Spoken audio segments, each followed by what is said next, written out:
Welcome back, everyone, for another deep dive.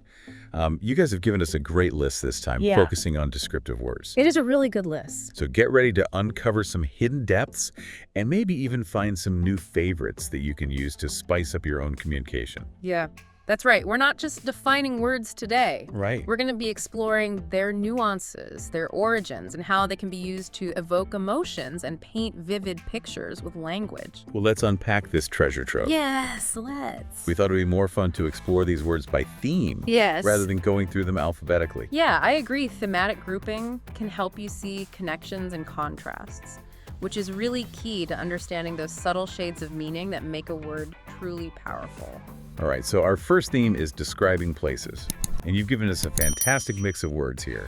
Everything from bustling cities to peaceful countrysides, luxurious resorts, to simple villages. It's almost like you curated this list to challenge us to think about the many ways we experience and describe the places around us. Challenge accepted. Okay. Let's start with a pair of words that really caught my eye. Bustling and peaceful. Okay. They seem like direct opposites when it comes to the energy they convey. Yeah, they are bustling, suggests a certain vibrancy and almost chaotic energy. Think about the etymology. It's related to words like rustling and bubbling. It's about things coming to life, moving, interacting. So you might use bustling to describe a street market full of vendors and bartering, Right.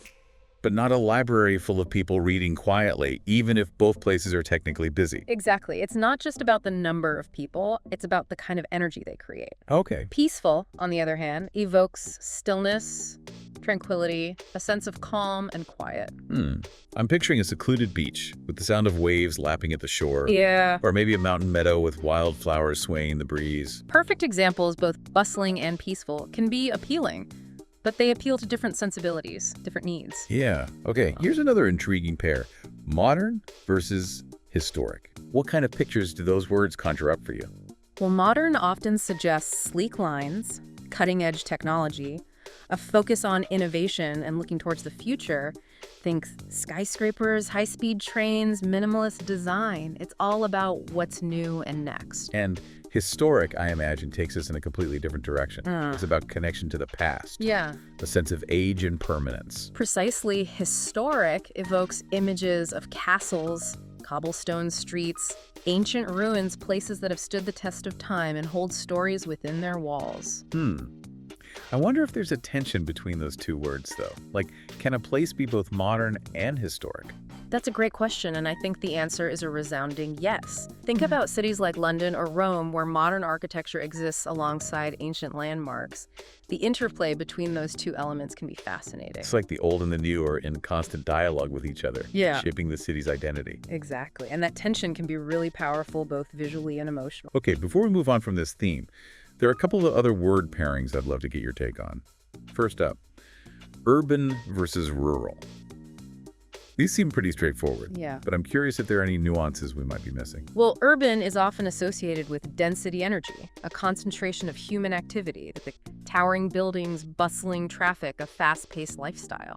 Whereas rural evokes a sense of open space tranquility, a connection to nature, rolling hills, farmhouses, a slower pace of life. Right, but I think it's interesting to consider how these words also carry certain cultural baggage. Urban is sometimes associated with sophistication, diversity, opportunity, while rural can be seen as more traditional, close-knit, even isolated. That's a really good point. It's almost like those words tap into our perceptions of different lifestyles and values. They do, and those perceptions can be both positive and negative depending on the context. Speaking of perceptions, let's talk about a few words that describe specific characteristics of places. I'm thinking of words like charming, remote, arid, and rocky. What kind of insights can you offer about how these words shape our understanding of place? Well, charming suggests a certain appeal, a welcoming atmosphere. It often describes places that feel intimate and inviting, like a cozy bookstore or a cobblestone street lined with flower boxes. It's a word that evokes a sense of warmth and personality. It's almost like charming places invite you to slow down and savor the experience. Exactly, and it's often used to describe places that are off the beaten path, those hidden gems that offer a unique and memorable experience. Remote, on the other hand, is all about distance and isolation. Remote often evokes a sense of adventure or even a bit of mystery. Think about a secluded cabin in the woods or a deserted island, places where you can truly escape from the everyday world. I feel like remote has become even more appealing in recent years Yeah. as people seek to disconnect from technology and reconnect with nature. It has, and I think that speaks to our desire for spaces that offer a sense of peace and solitude, a break from the constant stimulation of modern life. Okay, let's shift gears to a couple of words that describe more physical characteristics of a place. Arid and rocky. Okay. Arid means extremely dry, with little or no rainfall. Deserts, rocky landscapes, places where water is scarce and vegetation is sparse. Right. It's a word that evokes harshness, resilience, and a certain stark beauty. Absolutely, and it often implies a sense of challenge of life existing on the edge of survival. Which brings us to rocky, a Mm. word that I think is pretty self-explanatory, but maybe you can surprise us with some hidden depths. Well, rocky simply means covered with rocks, but it can also imply a sense of unevenness, difficulty, a need for sure-footedness. Think about a mountain trail or a rugged coastline. It's like rocky places demand a certain level of respect and awareness from those who venture into them. They do, and that's part of their appeal. They challenge us to push our limits and experience the world in a more visceral way. I'm sensing a theme here. A lot of these words we're discussing are about so much more than just physical descriptions. They tap into our emotions, our values, our perceptions of the world. You're absolutely right, and that's what makes language so fascinating. It's not just a tool for communication, it's a way of understanding and shaping our experience. And speaking of shaping our experience, you've also given us some great words to describe weather and conditions, which, as we'll see, can be just as evocative and nuanced as the words we use to describe places. But that's a conversation for our next segment. Yeah. We'll be right back after a short break. All right, let's dive into our next theme, describing weather and conditions. Now, these might seem pretty straightforward at first glance, but I have a feeling you're going to reveal some hidden depths here. I think you'll be surprised by how much these words can add to our writing and storytelling. Even a simple word like sunny can be incredibly evocative when used thoughtfully. Okay, I'm intrigued. Let's start with sunny. It seems pretty basic, just means the sun is shining, right? What else is there to say? Well, on the surface, yes, sunny describes the presence of sunlight, but think about the feelings and associations it evokes. Sunny often implies warmth, happiness. A carefree feeling, it can literally and figuratively brighten a scene. It's like when people describe someone as having a sunny disposition. It's not just about the weather. It's about their whole personality. They radiate warmth and positivity. Exactly. And in literature, sunny can be used to create a sense of hope or optimism. It can foreshadow positive events or create a contrast with darker, more ominous scenes. So if a story starts with a sunny day and then the weather suddenly shifts to stormy, that could signal a change in the character's fortune or even foreshadow danger ahead. Precisely. It's all about using weather descriptions to enhance the mood and build suspense. Okay, that makes a lot of sense. Let's move on to lush. This one always makes me think of tropical rainforests and vibrant plant life. Lush is all about abundance and vitality. It describes a place teeming with growth where nature is thriving. It can describe a rainforest, a garden overflowing with flowers, even a metaphorically lush description filled with sensory details. I remember reading a travelogue once where the author described a valley in Nepal as being so lush. It was almost overwhelming. You could practically feel the humidity and hear the buzzing of insects just from his words. That's a great example. Lush has that power to transport us to rich, immersive environments. Yeah. It engages our senses and makes us feel like we're right there in the scene. All right, let's shift gears to a slightly less pleasant weather condition. Foggy. I find this one particularly interesting because it seems to carry a lot of symbolic weight. You're right, foggy is often associated with mystery, obscurity, and even a hint of danger. It limits visibility and obscures what lies ahead, creating an eerie and suspenseful atmosphere. It's like that classic image of a foggy London street with gaslights casting long shadows and figures emerging from the mist. You instantly know something mysterious or even sinister is about to happen. Exactly. And in literature, fog can symbolize confusion, uncertainty, or lack of clarity, both literally and metaphorically. A character lost in a fog might be struggling to find their way both physically and emotionally. So a writer could use fog to create a sense of disorientation, or to suggest that something is hidden from view. Precisely. And that's just one example of how a simple weather description can add layers of meaning to a story. We've got 2 more weather words on our list. Icy and windy. Let's start with icy. It seems pretty straightforward, but I suspect there's more to it than meets the eye.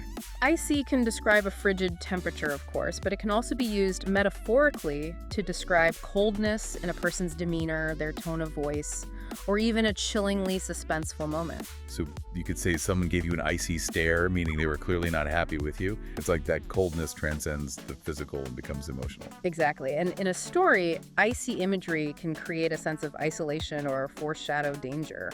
Think about a character lost in a blizzard surrounded by icy winds facing a life or death situation. The word icy really amplifies the tension and makes us feel the character's vulnerability in that setting. Okay, last but not least, we have windy. Now, I'm from a city known for its gusts, so this one feels pretty familiar. What can you tell us about it? Windy is interesting because it suggests movement change and sometimes a lack of control. It can be a gentle breeze, rustling leaves, or a powerful gale that can knock you off your feet. I once visited Chicago, and the wind was so strong, it literally blew me sideways. I remember feeling this incredible sense of being at the mercy of nature's power. And that sense of powerlessness is something that wind can symbolize in storytelling. It can represent forces beyond our control, unpredictable events, or even a character's inner turmoil. It's almost like the wind becomes a character itself, driving the plot forward or reflecting the emotional state of the characters. That's a great observation, and it highlights how even something as seemingly simple as weather can be used to create a richer and more meaningful narrative. Okay, we've gone from sunny to lush to foggy to icy to windy, and with each word, we've uncovered layers of meaning and symbolic potential. It's amazing how much depth even simple weather descriptions can hold. It really speaks to the power of language to evoke emotions, create atmosphere, and just enrich our understanding of the world around us. You know, as we were going through these words, I kept thinking about that last line in the material you sent. What's one thing you do if you were invisible for a day? It feels like a perfect way to put these descriptive words into action. I like that it's a great way to spark the imagination and think about how we might experience the world differently. Right. Imagine being able to move through a bustling city unseen, observing all the hidden details and interactions, or maybe seeking solace in a remote forest, becoming one with nature. You could even use your invisibility to experience the full force of a windy day, feeling the gusts buffet you without any physical resistance. That's an incredible image. It's like becoming part of the weather itself. Exactly. This thought experiment really highlights how language can help us step outside our usual perspectives and explore new ways of being in the world. And who knows, maybe it'll even inspire you to use some of these words in a new and unexpected way. Maybe you'll describe a feeling as foggy or a situation as icy. The possibilities are endless, and that's what makes language so exciting. It's a tool for creativity, expression, and connection.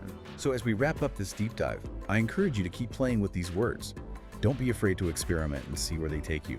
Sprinkle them into your conversations, your writing, even your social media posts. You might be surprised at how much more color and depth they add to your communication. Remember, words are the building blocks of how we perceive and describe the world by expanding your vocabulary.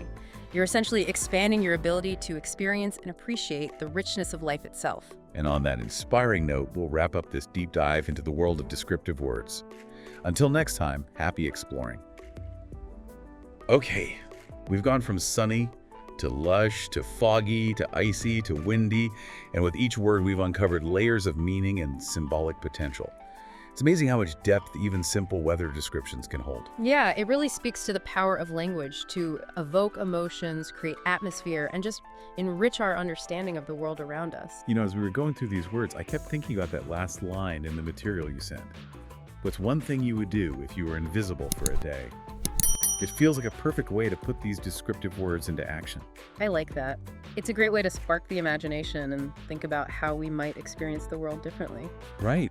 Imagine being able to move through a bustling city unseen, observing all the hidden details and interactions, or maybe seeking solace in a remote forest, becoming one with nature. You could even use your invisibility to experience the full force of a windy day, feeling the gust bum at you without any physical resistance.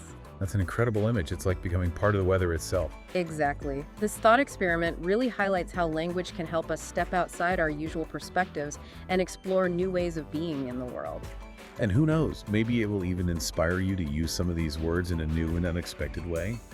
Maybe you'll describe a feeling as foggy or a situation as icy. The possibilities are endless, and that's what makes language so exciting. It's a tool for creativity, expression, and connection. So as we wrap up this deep dive, I encourage you to keep playing with these words. Don't be afraid to experiment and see where they take you. Sprinkle them into your conversations, your writing, even your social media posts. You might be surprised at how much more color and depth they add to your communication. Remember, words are the building blocks of how we perceive and describe the world. By expanding your vocabulary, you're essentially expanding your ability to experience and appreciate the richness of life itself. And on that inspiring note, we'll wrap up this deep dive into the world of descriptive words. Until next time, happy exploring.